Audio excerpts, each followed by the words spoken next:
Insulin. जब भी किसी डायबिटिक पेशेंट को हम इंसुलिन के बारे में बोलते हैं तो पेशेंट्स का जनरली पहला रिस्पॉन्स रहता है कि नहीं, हमने इंसुलिन नहीं लेनी। इसके बारे में लोगों ने बहुत सारी बातें सुन रखी होती हैं जो कि ज़्यादातर गलत होती हैं।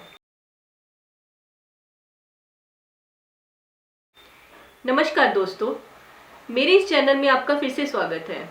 तो अपने इस वीडियो में आज हम बात करेंगे इंसुलिन के बारे में। इंसुलिन क्या होती है, इसका हमारी बॉडी में क्या काम रहता है, इसका रोल क्या है डायबिटीज में। तो हम अपने इस वीडियो में इन सभी सवालों के जवाब जानेंगे।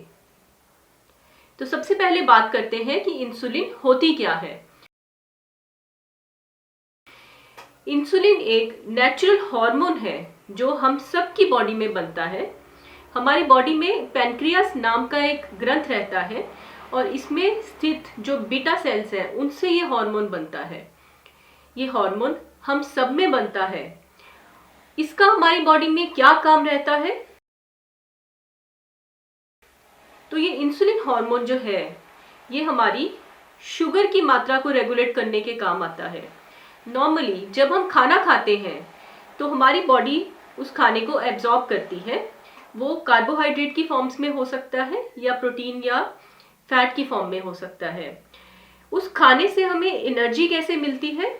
जब भी वो शुगर की फॉर्म में हमारी ब्लड में जाती है तो ब्लड से उसको सेल्स के अंदर जाने के लिए इंसुलिन की आवश्यकता पड़ती है। तो अगर इंसुलिन नॉर्मली प्रेजेंट रहता है तो वो इंसुलिन उस शुगर को सेल के अंदर जाने में मदद करता है और सेल के अंदर जाने के बाद वो शुगर जो है वो एनर्जी में तब्दील हो जाती है।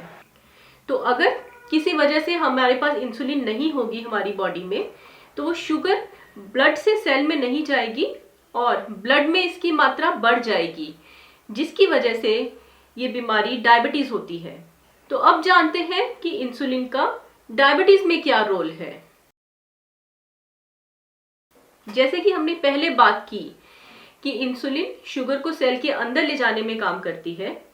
तो अगर किसी वजह से हमारी बॉडी में इंसुलिन बन नहीं रही है या फिर ये काम कम कर रही है, इन दोनों ही वजहों से आपको डायबिटीज हो सकती है।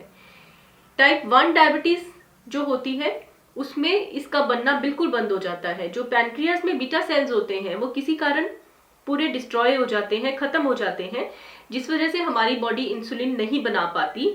और यही कारण है कि टाइप 1 के डायबिटीज के पेशेंट्स में इंसुलिन ही हमें देनी पड़ती है।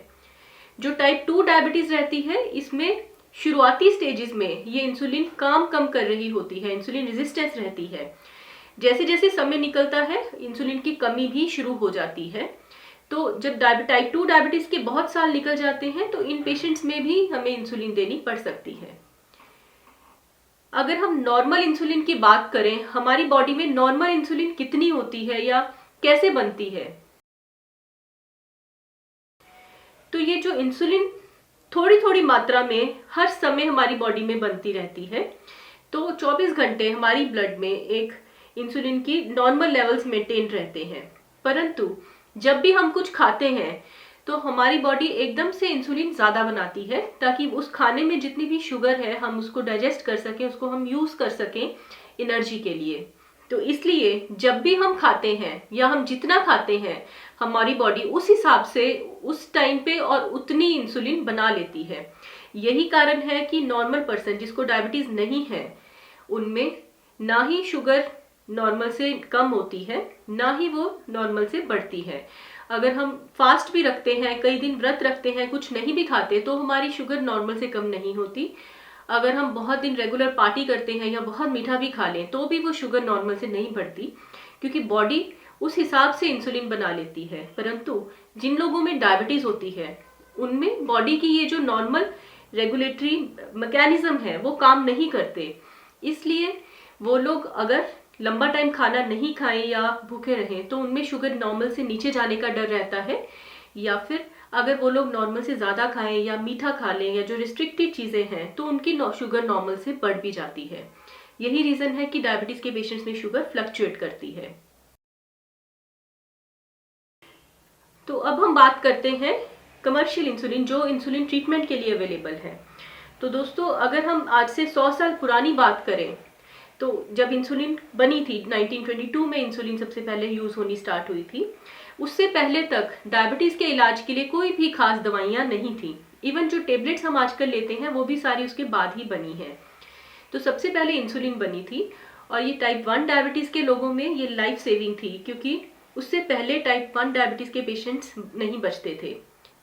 जो अब हमारे पास मार्केट में इंसुलिन अवेलेबल हैं वो ह्यूमन इंसुलिन रहती हैं, जो कि हमारे ह्यूमन जीन से ही बनी हुई हैं। ये कई तरह की होती हैं। कुछ इंसुलिन हैं जो शॉर्ट एक्टिंग रहती हैं, जिनका काम अक्सर 4 से 6 घंटे या ज़्यादा से ज़्यादा 8 घंटे में ख़त्म हो जाता है। कुछ इंसुलिन रहती हैं जो बहुत लंबे समय तक काम करती हैं, 24 घंटे तक भी काम कर सकती हैं। और कुछ इंसुलिन इन दोनों के कॉम्बिनेशन से भी बनती हैं। तो आपको कौन सी इंसुलिन चाहिए या कौन सी इंसुलिन आप में काम करेगी, वो आपको अपनी डॉक्टर की सलाह के अनुसार ही लेना पड़ेगा। ये इंसुलिन कई तरीके से दी जा सकती है। एक तो हम इसको सिरिंज की हेल्प से भर सकते हैं और फिर इंजेक्ट कर सकते हैं। दूसरा, हम आजकल कुछ पेन्स अवेलेबल हैं जिसको हम यूज़ कर सकते हैं। और तीसरा, ये इंसुलिन पंप की हेल्प से भी हम दे सकते हैं। और चौथा, एक इनहेल्ड इंसुलिन भी आती है।